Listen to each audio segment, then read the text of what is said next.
The Charmin bears are... Hi everybody, I'm not even doing an intro today. There's a conspiracy and I have proof. It all connects to one single thing. There's no time and we need to start. The Charmin bears could doom us all. Initially, throughout the 20th century, Charmin used babies as their mascots. These mascots are referred to as fluffers. And even though that vaguely does sound kind of like a slur, they have been working in a toilet paper factory and ignoring all sorts of labor laws. This is fine. It's purely its own corner of history. But then, the clock struck, the ball dropped, the rivers of time made their way into the 21st century. A new millennium came on the rise, and the ways of the past faded away. The factory burned to the ground, and those infants faded to nothingness. And from the ashes, the poopy bears. One day, in an American forest, this bear by the name of Leonard grabbed all the teepee he could and made a throne, marking the start of a new era. And from the distance, another grizzly bear, this one being a lady, took a fine hard gander at the funny bear smothering itself in the paper and said but one thing.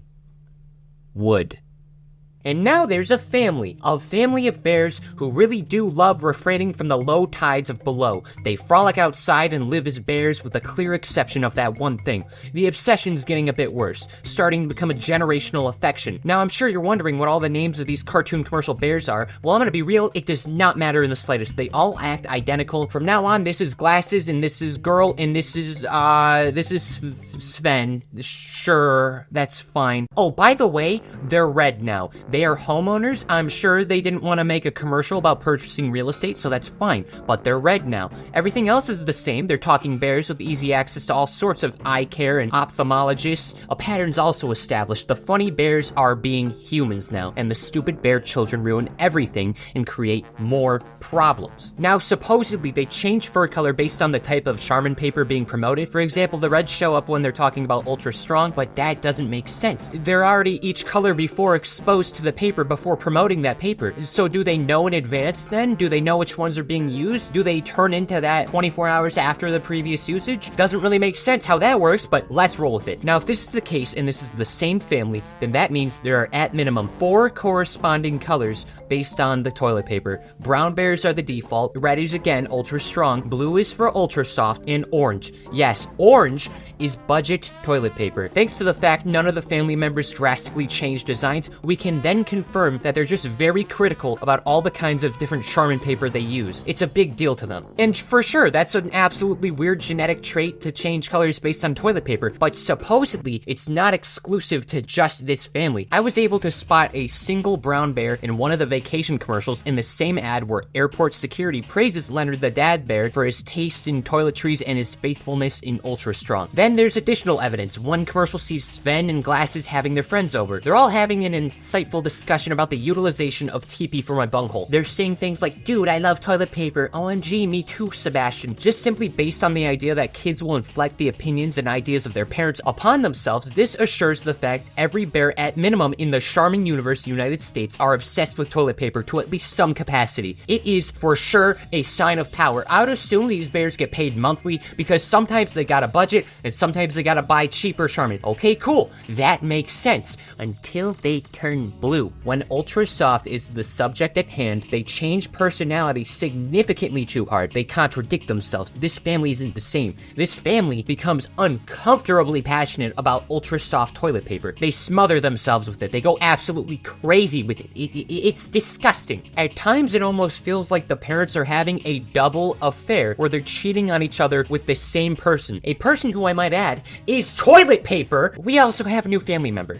Grandma Bear's here, and she only shows up. Let me say that again. She only shows up when ultra soft is the paper. This is by far the most common time we see Grandma Charmin Bear. Not only that, it's heavily implied she lives with the entire family. So then, how come she only exists when they turn blue? Well, I thought about it. I went through every outcome, every idea, everything I've witnessed of this family, and all of the possibilities from what I saw. And I could really only come to the conclusion that the blue Charmin Bears are not the same family. This has to be an entirely different family with the same names who also love toilet paper, but otherwise they have different material possessions and livelihoods. But here's the thing, this is still an identical family. Each member is the same. It's just that the red family doesn't live with the grandma bear, since she's old and what the hell, the red grandma bear is probably dead. May her soul rest well. She's gone. So what about the other colors? Well, the orange bears can go either way. I'm leaning more toward them being separate families on account of their budgeting behavior being different and the dad being typically absent, probably working double shifts while the mom watches the kids. They're on budget for a reason. It's very sad, but it's also very true. That's an argument I'm sticking with. I'll argue they can't afford top quality toilet paper. Now, the brown bears, however, do actually have an answer. According to the official Twitter, on a post that got 9 likes, Sven wants to be an astronomer. So he's at a science camp in Arizona and the rest of the family is flying down to give him a surprise visit. And that's why they're missing a kid in this airport commercial, not because they like forgot him or something. No, that would be ridiculous. There's continuity in this world. When they're on the plane taking pictures and when they're not promoting the Ultra Strong, they turn brown. Even then, when they're brown, they still promote this stuff. Their definition of promotion differs from our definition to such a capacity. To them, even like talking about it at an advertising level is not them promoting it. They just love it that much. When they reach Sven in his genuinely abysmal dorm, his parents drop a care package of way too much toilet paper. Unless they're eating this, 1 or 2 packs would be enough. This is a summer camp. You don't need this much. Okay, cool, we have closure. Sure, everything makes sense. Or that's what I thought. I thought that the Charmin bears were just 2 to 3 families who have the same amount of people, all at the same ages, who all like toilet paper. Fine. Until I saw a fake-out commercial. The Blue family's watching TV one night, and they see an awful off-brand ad. They hate the other brands. Only Charmin. Buy Charmin products only, they say. This assures the fact that bears and humans coexist to some capacity, but we don't know how much they mingle. Humans are typically used for the adverts or mass-producing Charmin. They're at the mercy of the Charmin economy until 2012 comes up. Up to this point, there was an implication that all the mother bears are stay-at-home while the dads are out at work, and there's finally clear proof of what exactly the dads do while they're gone. They're politicians. When the red and blue dads interact, it is strictly in a professional manner. They are pushing for their preferred type to be the ones used the most, leading to which one becomes the leading Charmin bear. I wish I was joking, I shit you not. They do convey real political views. The blue dad wants to take care of the population and raise the literacy rate. The red one's for strength, toughening up, to sturdy what we already have and become powerhouses. The Charmin bears are political. This is political warfare. Every instance of the red and blue bears interacting are negative. The red/brown bears and the blue bears are certainly deliberately avoiding any positive interaction with each other. And with this very, very tiny sliver of information, so much can be implied, so much can be assumed with the world, which brings me to my biggest realization of this entire situation. I believe the Charmin bears represent the different political ends of the political compass. Listen to me. Listen to me! I have proof.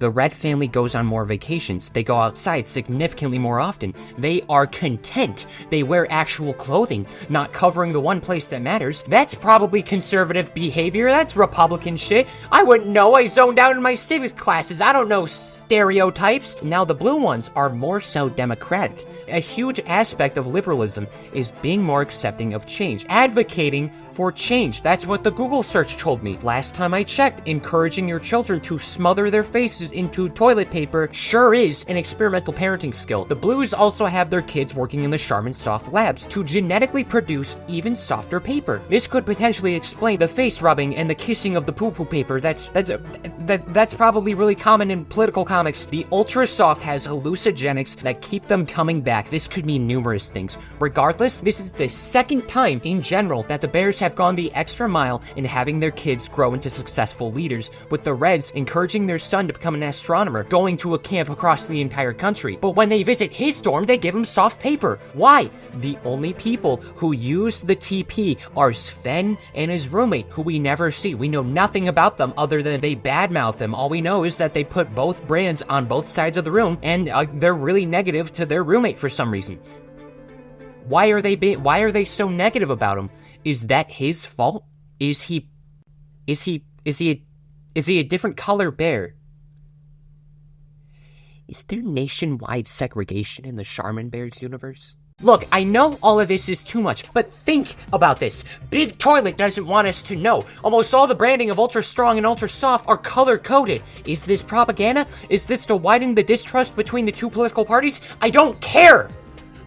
but any and all times there's people outside of the main families. They are bears of the same party. There is no cross interaction. The Ultra Strong Airport is red and brown exclusive. The Ultra Soft Labs only have blue bears. They're living completely separate from each other. So what about the oranges then? Are they undesirables? Are they a more obscure third party? Maybe the blues can turn orange. I can't tell you. It's kind of hard to describe a dystopia fueled by political warfare when your only credible source is 20 minutes of toilet paper commercials. Don't even get me started with the humans. The bears treat the inclusion of humans as some sort of diversity thing with their adverts. Or maybe it's the market they compete for. That could justify the limited amount of them. That could explain why the representatives of the Charmin election were of so poor quality. Because of the lack of candidates for candidates that could be candidates. The population of bears, regardless of size, are both fighting for the same corner of relevancy in the human market through their specific brands. That could be why they never shut up about it, because they literally